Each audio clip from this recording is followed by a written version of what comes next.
Now, let's explore the Native Americans of the Southwest.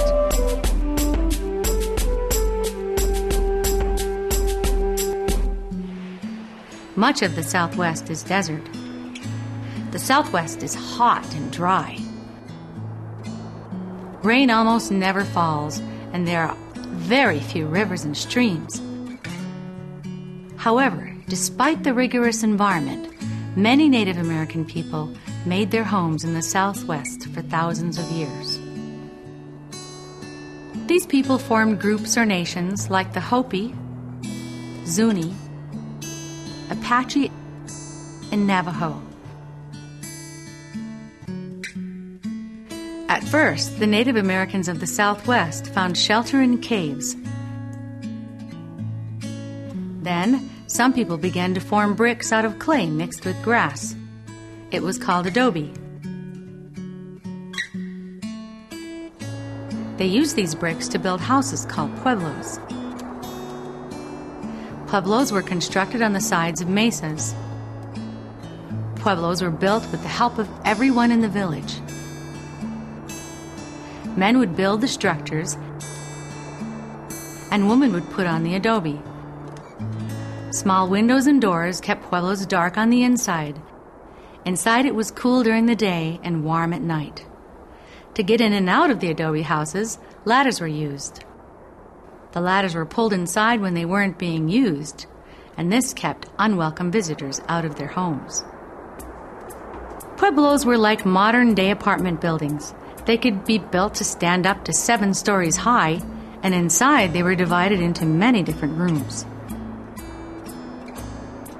Hundreds of people could live in one pueblo. Each family had at least 2 rooms to themselves. As the family grew, more rooms were built on top. At the bottom of every pueblo was a special round room called a kiva. Kivas were used for special ceremonies. Paintings of spirits decorated the walls. Men gathered to ask their spirits for a good harvest, to bring rain, and to keep them healthy. In the land of the Navajo, the people built a different type of home. It's called a hogan. There are 2 types of hogans, the male and the female hogan.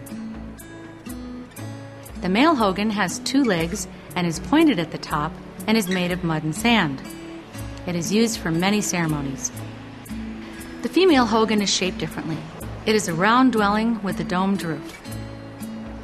The dome is covered with dirt and tree bark, while the outside walls are filled with tree bark and clay mortar.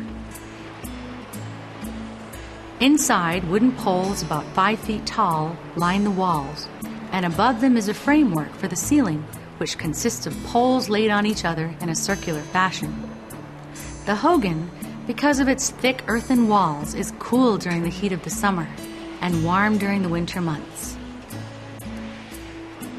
Men and women worked equally hard to support their families. Men provided the food by planting squash, beans, and corn. Women helped in the field. Men also hunted for wild turkeys or rabbits. Women were in charge of the homes. They prepared the food and cooked meals. Corn was eaten at every meal, but in different ways.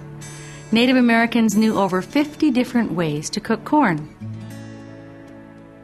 Daily duties such as fetching water, washing clothes, and cutting firewood were performed by women.